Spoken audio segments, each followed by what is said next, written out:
How about that one? There we go. Good morning, everyone. Welcome to the 46th San Francisco Jewish Film Festival. Welcome back to the Castro Theater.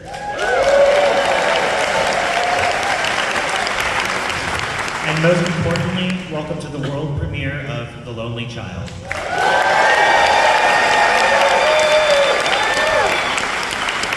My name is Nate Gelman. I am JFI's Director of Development and Communications, and it's my pleasure to see you all here today, first thing to kick off our day at the Castro. Before we begin, I want to thank the sponsor of today's film, the Laszlo Tauber Family Foundation. And this film is a JFI-supported film through our Artist Development Program, so I have quite a list of people to thank who have made those programs possible, so bear with me. They are Sandy Bleckman and Stephen Goldberg, Stephen and Bunny Fain, Ann Germanicos, the Albert and Judith Goldberg Foundation, Ralph and Marcia Guggenheim, the Jonathan Logan Family Foundation, K180 Studios, the LSP Family Foundation, David and Fran Meckler, Gail Mondry and Bruce Cohen, Sandy Montico Sherman, the Righteous Persons Foundation, the Nancy P. and Richard K. Robbins Family Foundation, and Eileen Ruby. Thank you for their support.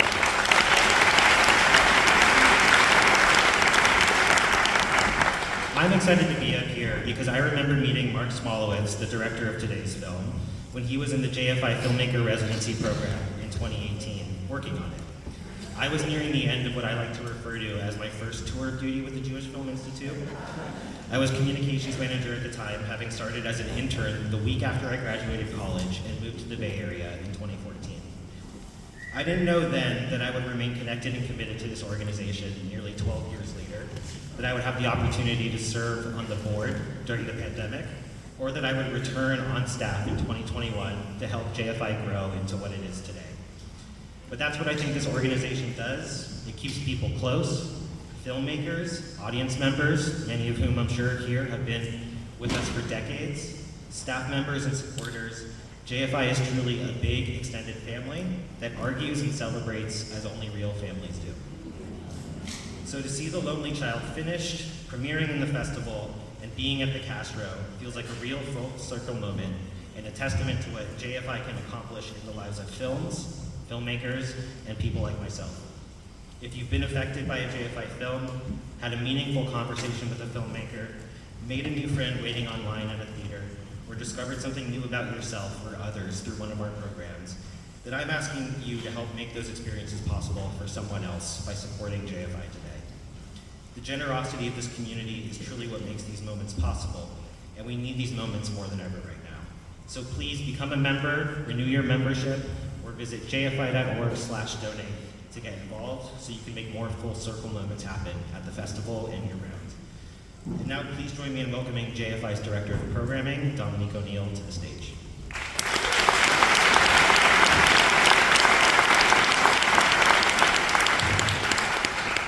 Hi everyone. I want to once again welcome you to the world premiere of The Lonely Child. Thank you so much for being here.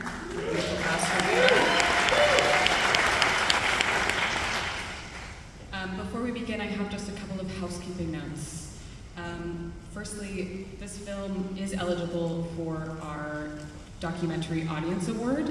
We love democracy here at JFI, and so we want you to vote. You can do that by scanning the QR code. You can scan it now and vote after the film, and that QR code will also be available after the screening as well during the Q&A. Audience Award-winning films will have an encore screening on the final day of the festival on August 2nd. And now, since you've taken that photo of that QR code, now's a great time to also please turn off your cell phones and put those in your pockets and don't forget them. So this is really the moment that we've all been waiting for, especially here at the Jewish Film Institute. We've been a part of this film's journey for so long. It's a really big pleasure and an honor to be presenting the world premiere screening of the film here today. Mark's been intrinsically tied to the organization for so long, and I will let him tell you all about it. Both Mark and Alex are here today.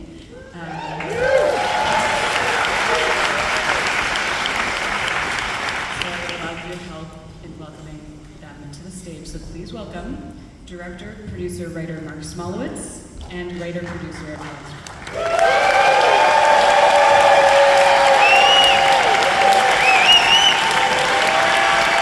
Well, hello, San Francisco Bay Area. You showed up at 11 a.m. for our world premiere.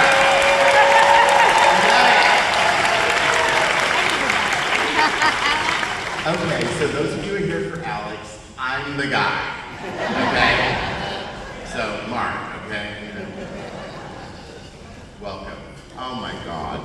And I can't even believe we're here. 10 years in the making. Wow. So,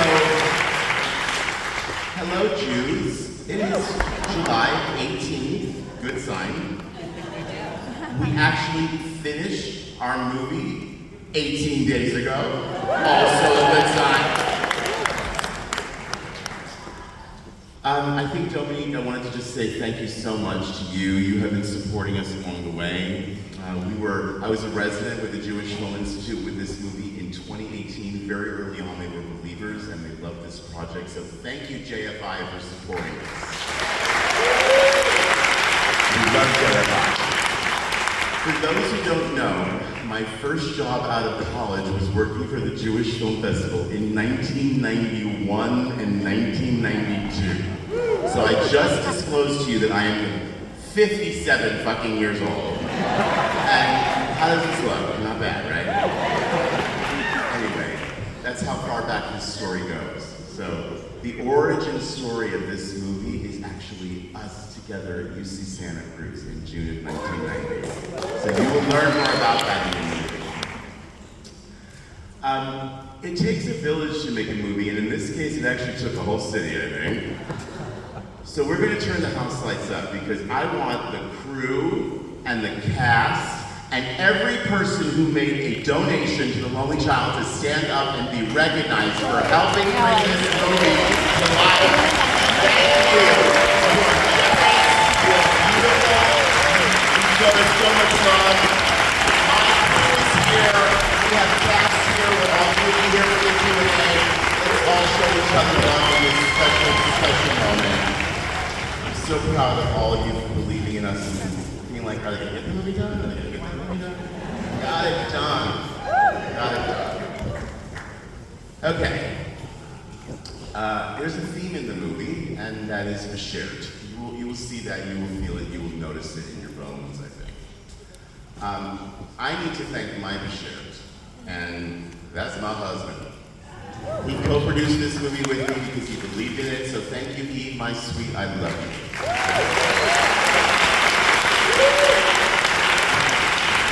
Says the gay filmmaker. But I have another Bashert, and she's standing right next to me. Ladies and gentlemen, please give a round of applause to the incredible Alex Wall.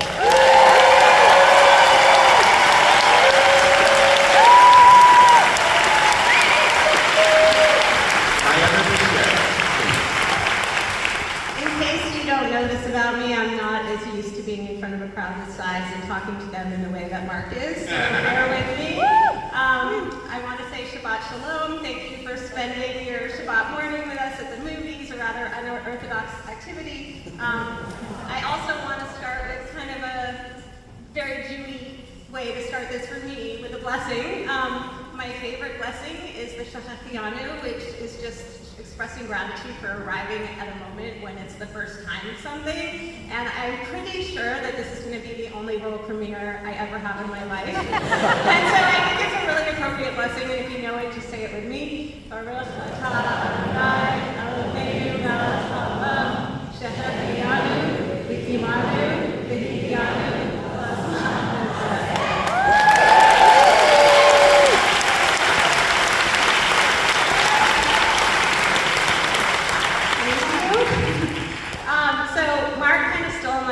I've been saying for a long time that he is my second Bashert because truly I believe that this movie could not have happened with anyone else. It is a certain Lennon and McCartney kind of meaning that, I mean, not to put us on that level, but like just the chances of fate and bringing us together in college. And if you would have told us then, 40 years ago, that we would be here making, having made this incredible movie together, I don't think either of us would have ever believed it. And so he truly is my other Bashar. I keep also joking that this is just like another wedding, except that I didn't have to go through the divorce to get to a second wedding. So thank you, all of you who flew in, who traveled from great distances. It means so much to me, especially because all the people on the screen who you will see are no longer with us. And if you knew my parents or grandparents, thank you, especially for being here. That means so, so much to me. And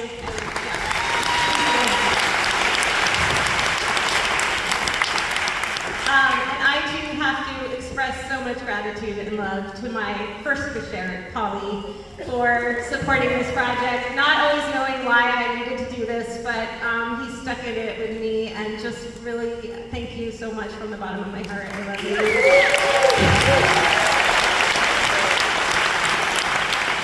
And once again, if you donated even $10 to this project, or $10,000, thank you so much. Without all these donations, we never could have been standing here, so thank you, thank you, thank you. Okay, I think we're ready. I have one last thing to share. So, as many of you may or may not know, both of us, our mothers were both hidden children, and both of us had grandparents that were Holocaust survivors. So as we sit to watch this movie together, let us all summon our ancestors who survived and who did not survive, and remember that at this time that we are losing the last living Holocaust survivors, stories like this actually matter now more than ever. Enjoy our movie. See you very soon after the film. Thank you so much.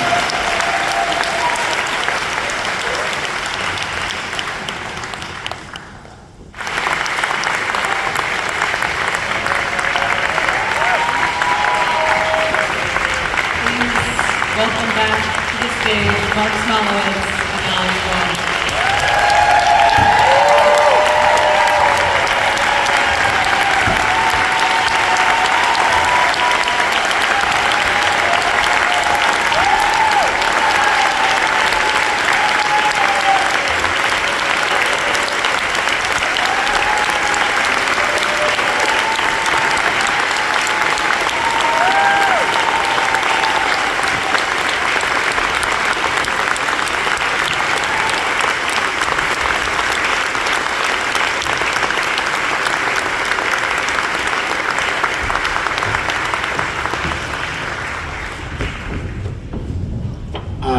I guess she liked it.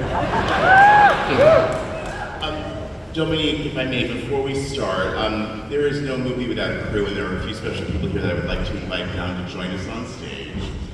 They are Michelle McCarrigan, who is one of the editors, co-writers, co-producer, and co-writers, and Michelle, please come down. James Kodianis, who is the editor.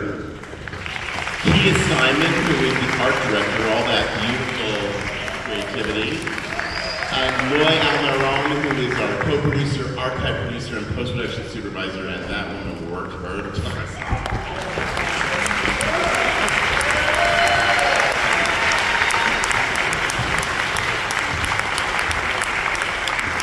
This was very much a San Francisco, New York collaboration, so thank you, New York City, our New York peeps.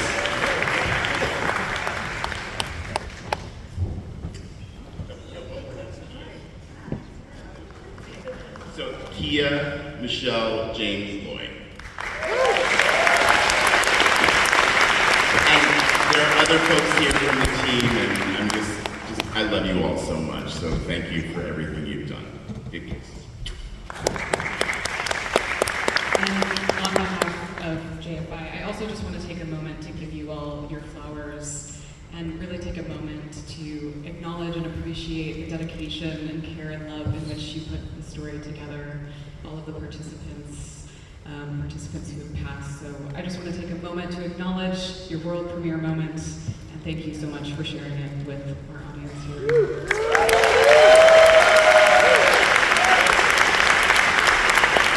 This theater is like a sacred place for so many of us in San Francisco, so I'm so glad that it reopened in time for us to have our world premiere here. I cannot think of a better place to begin this journey, and with all of you, and thank you so much. So while we have everyone gathered, I'd love to just go down the line very quickly and introduce yourselves again and just give us a quick note on your starting points in your journey with the film, since you weren't all here.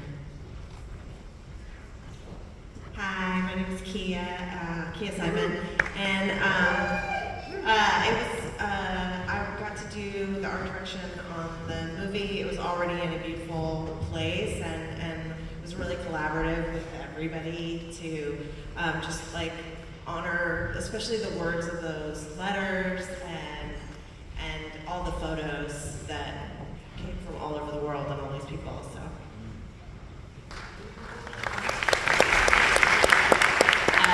Michelle McGarrigan. I'm co-producer, co-writer, and first editor on the film. So I started back in 2017 when it was just the three of us, and all this footage, beautiful footage coming in. So it was just amazing to see this whole journey all the way to here, which I think we envisioned, we manifested. Yeah.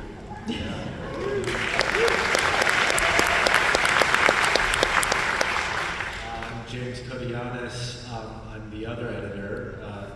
The film was handed to me from Michelle after she and Mark worked on it for so many years, and I kind of helped take it home over the course of about a year's worth of work, and just so overwhelmed by how formally adventurous they, built this story, how it kind of branched off, and it was just instantly inspiring and just such an honor to work.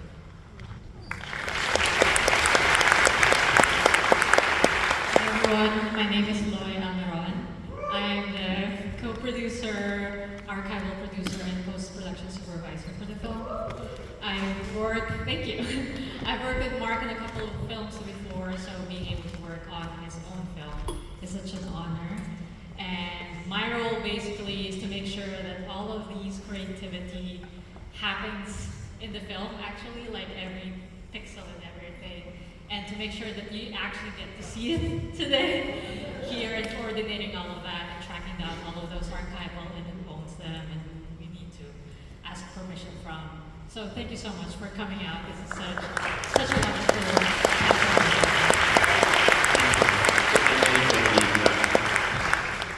And Kim Aubrey is here in the house, I believe, still, and they are ZAP.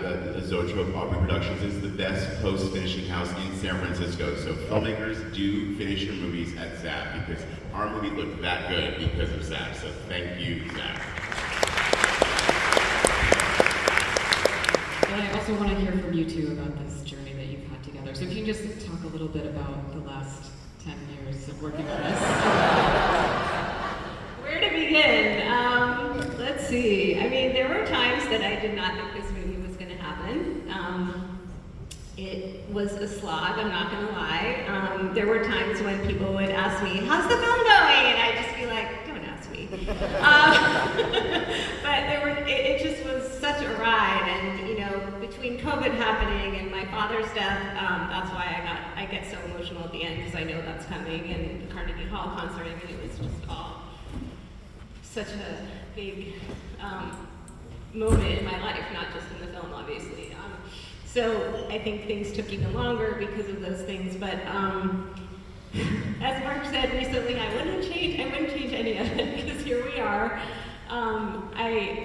I knew in my deepest heart that I had a story to tell and that it would make a beautiful film, and I never stopped believing in that. I just sometimes worried that other people wouldn't believe in it enough to help make it happen. And so I think that's it. I can build on that.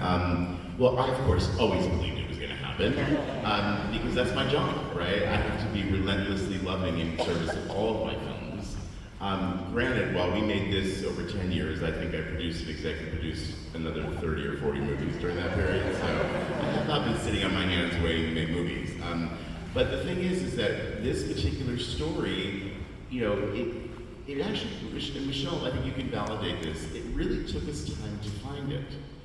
As much as we went out and we knew what we wanted to shoot, we knew with Alex's help which musicians we wanted to involve, this was an extremely, what I call, writerly endeavor, we had so many sources of text and books and podcasts and different ways of kind of coming at the material. We were visiting archives. We wanted those to feel alive and present. And we wanted to take you on a journey that felt completely poetic, completely lyrical, completely immersive, so you could trust that you could go anywhere at any given time. And it takes months, if not years, to edit a movie together to achieve that kind of lush, kind of loving structure. And so, Michelle and I mean, literally, it was a very productive lockdown. I mean, we sort of figured out a lot in 2020. But as Alex mentioned, COVID slowed down a lot of movies. And at one point, we had big dreams. There's a story in South Africa that we wanted to go film. Who's going to fund that, right? Like somebody in South Africa. There was a story in Poland. We wanted to go film that. But then, as Michelle and I worked with Alex in 2020 and 2021, we actually realized we have a movie. We're starting to have a movie without these places, and that, like, why force ourselves to think that we have to go that much farther to find the story? But then something happened, and that was Carnegie Hall, and that just changed the whole trajectory of the film. And when you tell people that you're about to go film a song that is the centerpiece of your movie at Carnegie Hall, suddenly they answer your emails. And God bless them all, because that's when the money started to really come in. And I think people believed in us before. People believed in us, and it was a slow burn of building out the fundraising. But yeah, that Carnegie Hall experience was just, and it was so intense because we did New Orleans and Carnegie Hall back to back the same week. And my dad was in the hospital, and I was talking to him twice a day, checking in with him. And her father passed the morning after Carnegie Hall, which you see at the end of the film. And then 2 days later, we were burying the man. And so then, of course, And then the next day, we filmed at Evo. And then we filmed at Evo. And then on the day after that, we started sitting Shiva. And I said to her, "Are you really wanting me to go film at Evo? I can do this without you." And she said, "No, I'm going to Evo." I mean, she just came and she said, "I'm going to Evo." And so you were remarkable for all that. I mean, it takes some strength, right? But then I was like, "You take a year, honey. You take a year, you rest, and I'll do other things." Because we needed to regroup and let her breathe, But, I really believe, Dominique, that every movie finds its moment, okay? And this is our moment, and we begin here, and now tell everyone about us. If you are someone who wants to help get the word out, this is the beginning of our journey. We want this movie to screen everywhere. We want to screen Jewish festivals, not other film festivals, but Holocaust centers, Jewish museums, JCCs, Jewish day schools. I mean, my favorite scene in the movie is those 6th graders towards the end. The way, they are highly gifted, obviously. By the way, they are in college now. Yes. Isabel, the first one who speaks, is at Yale. She's at Yale, I heard. The gift of longitudinal is that the people in your movie will never recognize themselves. But so, yeah, it was a long journey. I will confess that I think in the first 3 months of making the movie, I said to Alex, "Oh, we'll have it funded in a year or two, Max." So, sorry, Alex. I want to ask, the importance of archival materials is so important, especially around the Holocaust, and you mentioned it a bit in the film about the shifting of our Holocaust memory with the passing of Holocaust survivors. So I want to ask you about this film as an entry into the archives and what you think as you're making this film about preserving your legacy in this way. I can kick it off, yeah. I love archives, okay? I am Gen X.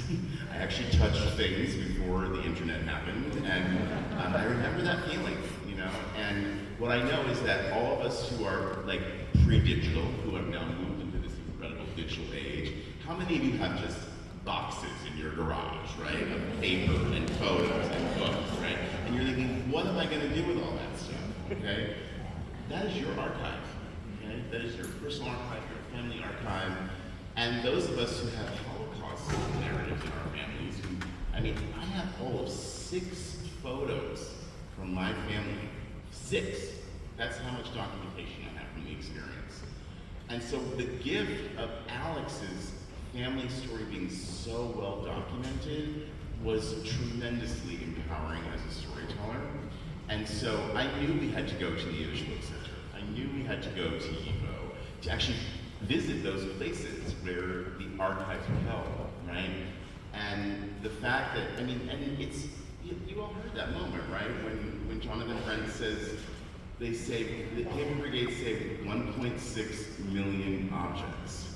And so the sheer magnitude of this small group of like 20 to 25 people gradually smuggling out and hiding 1.6 million objects, the magnitude of that was incredible to me. And so, yes, archives are powerful, and then we, meaning Kia and Michelle and Loy and James and I, we got to have so much fun and creativity figuring out how to tell a story with it, you know? Many of the Kashubinsky photos, for example, were not in great condition, okay? So we are fortunate to live at a time where we could actually pull out the information so you could see what this man looked like. There were not great photos of him. So that's an incredible kind of gift at the time that we live and work in. And Loy, you were the archive producer, so would you like to add? Yeah.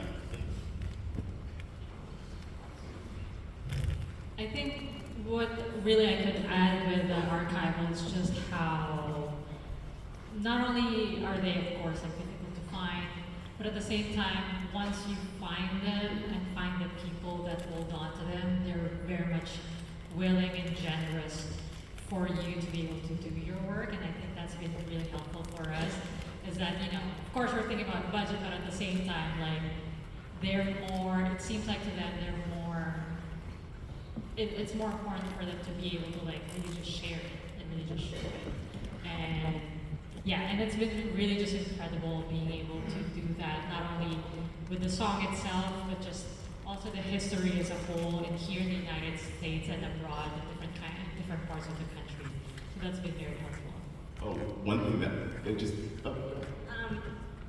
I think for me, you know, the Mr. Friedman letters, as I call them, you know, I went to the Yiddish Book Center in the very beginning of filming because my niece was graduating from Mount Holyoke and we were in the area and I wanted to introduce myself. And that, you know, if I would have never gone there, I would have gone there if I weren't making a film. I never would have introduced myself and those letters would have just stayed there. And I probably never would have known about them. And because I was making a film, out came these letters, you know, that we found out about. And same thing with Evo. I think my grandparents were very affiliated with Evo, but I never thought to go there and ask what's in your archive from my grandparents. I wouldn't have done that without the film. So it was just fascinating to realize that there are these documents about my family that are in these archives that I would have never thought to see had I not opened this door. And the other thing I wanted to say, which isn't exactly archival, but it is, for me, you know, I turned over my home videos that my parents had shot over the years to Michelle really, really early on in this process. I didn't even remember what was on those because we transferred them to digital so long ago. Of course, I had watched them over the years, but I just didn't even remember what was on them. So in an early version of the movie, when I saw it and I saw Vixia, like me with Vixia in Poland and my mother, like, I couldn't believe the foresight that we had that. You know, that was just so special. Like, when we started this movie, I never would have imagined that we had that. And it was just like, oh my God, I remember calling my dad and saying, do you remember that you took film with Vixia? And he didn't even remember that we did that. It was almost as if we knew that we would need it someday. And I have my friend Serena's in the crowd, and Serena was the one that shot my mom's memorial service in 2002. And I don't even know what possessed me, but like, I want this recorded. You know, the film was not any kind of idea in my head at that time. So it's just interesting how these things, like my family was just very good at documenting that. And how rich that material really is. The other thing I wanted to share was at one point, so Michelle and I, we found those incredible Canadian broadcasting, archives of Claire singing Yiddish on Canadian television in 1959. Was that not pretty amazing? Okay. And so with that, I don't know where you are, but the Osipov family are here. So let's welcome them from Vancouver.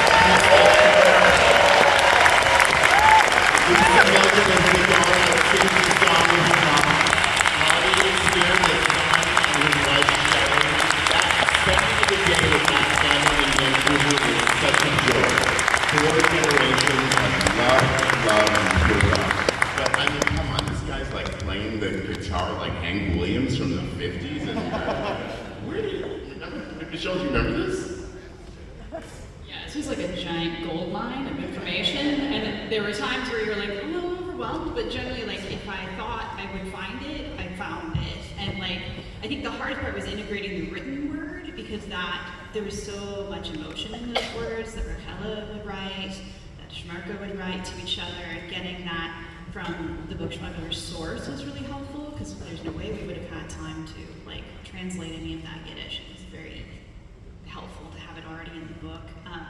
But just sitting with Raquel's words and like, how do we put these on screen? I don't want anybody else to read them. It's her words. I want you to embody them. So yeah, so much fun with the archival. But yeah, we are very, very quickly running out of time, and I want to make sure that we have enough time to ask just a few audience questions, quick questions. I believe we will have a mic runner out to hand a microphone. That person's over there, and I'm trying to look for a raised hand, but it's very hard to see. So perhaps down here in the front. You're Jews, you can talk loud. Fabulous. Fabulous. What do we know about the composer of the music? Very little. Hi, Fred, thank you. Very little, which is why we didn't really focus on him, because we can't find anything. All we know is in any book that you find his name, it just says that he died in an Estonian labor camp, but we don't know anything about like other songs he might have written or anything about him. The one recording of Kaczynski that you hear in the film was recorded in a displaced persons camp after the Holocaust. That is the only recording of him singing this song. And that the rarity of that recording, we were both so inspired by it, because we felt like it was so raw and beautiful that it actually left it open to interpretation. So when we would play that song for the musicians, they'd be like, okay, I can run with this, because it was almost like handed to them with like an open-hearted, rawness that they could interpret. That was an excellent question. Let's just take one more excellent question. Let's do this in the middle here. We'll hang out in front of the theater, please, if you want to chat with us further. I'm an archivist, and you have made the whole world of archives so proud in this moment. I also wanted to say that I've lived in Berkeley for 63 years, and in Berkeley we know that the founder used to work, of the Yiddish Book Center used to work at Avigomen. So, Aaron Lansky, and somehow I didn't see that. Also, or hear it. Did I miss something? Did he get mentioned? The founder director of the No. Aaron Lansky? Oh. No. Okay, well, I also wanted to say that a former intern, and my favorite ever of mine, is the founder director of the Oral History Yiddish program at the Yiddish Book Center. The Wexner Oral History Project. Yes, thank you. Okay, and because that wasn't so much of a question, I'm just going to do one more question. See how generous the programming team can be. Yes. So if we have one last question, I did see other hands, maybe on this side, if we can run up. There we go. I see a hand back there.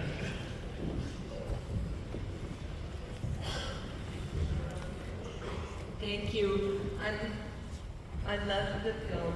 I would have liked to know, maybe Alex, you can tell us a little more about what was your mother's story in terms of when the nanny could no longer take care of her. Where did she go? How did she end up here? After the war, you mean? Like what happened to my grandmother and mother? Yeah. Oh, well, the war ended, and they reunited in Poland. My grandmother had 3 siblings in America who had come before the war, and so they had felt so guilty that she stayed behind to take care of their parents, and they were able to wire her money very early on. And so she, in one of the crazier stories that I remember only learning later, they kind of bribed some officials to. My mom used to the word hijack, which is the wrong word, but they kind of bribed some people to take over a train with no other passengers to bring Vixia and my mother to my grandmother in Poland, like during the middle of the night with no other passengers. And yeah. And anyway, my mom, you know, it took weeks before my grandmother told her who she was. They just moved in together with 2 other friends of my grandmother who survived and kind of let her get used to her. And then it was a little girl on a playground they were playing outside, and this little girl said to my mother something like, "You're so stupid, don't you realize who that woman is?" And my mom just, you know, she was 7 or something, and this girl was older and obviously had gone through her own trauma, and that's how my mom found out. I mean, there's so much more I could say. Raffaella survived 3 different concentration camps. You know, she came to America because of her 3 siblings, and Abraham followed, and my whole family wanted her to marry Abraham, not Shmerka, for whatever reason. They thought he was the better choice. And we don't really get into it in the movie, but Shmerka had a reputation as quite the womanizer. He might have been Raffaella's true love, but I think she was probably his too, but I think there were many others, and so it might have gotten lost, you know, but yeah. So I think she did make the better choice, but was it the best choice for her heart? I don't know, you know. Just before we go, just tell us quickly, what's next for the film? Okay, what's next for the film? So this is just the beginning, and we are delighted that you were all here to share in this special launch. I can't say which cities, but we are being invited to film festivals, so this is very exciting. I will wear my heart on my sleeve because my job is to make sure we get out there in the world. We are still fundraising, so if you were so moved today and you would like to help, the National Center for Jewish Film is our fiscal sponsor, and it is tax deductible. Thank you for letting me say that, Dominique, without getting upset. But yeah, you know, it's an ever ongoing effort to fundraise to bring these films to a wider audience. And so we got here today to this milestone, and we're so proud, but we need further help.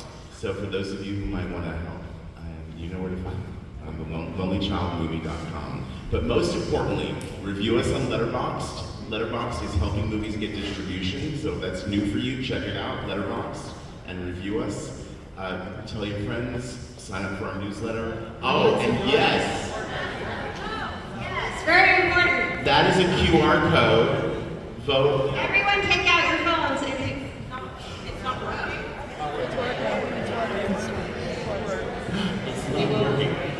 We'll have our lovely tech team look into it, and perhaps an email will go out. We'll work it out, and for those who want tickets, you'll get followed up, but it's working. Okay. So they're doing something new this year, which is the winners of audience awards will be shown. They're gonna. Okay, so they left the last day of the film festival this year totally open, and the winners of the film festival awards will get a 3rd screening. We already have an open screening happening, but it's completely sold out. And I've told them that every day someone calls me and says, "Can I please have tickets for Oakland? Can I please have tickets for Oakland?" I'm like, "I'm sorry, I don't have any." But this is a way that we can have a 3rd screening in Oakland. So please vote for us right now. Take out your phones and vote. Not working. Okay, we'll look into it and we'll follow up by email from the box office. So thank you so much for your patience with this. Thank you. Did that just happen? I'm gonna flow for the next 9 days. I love it.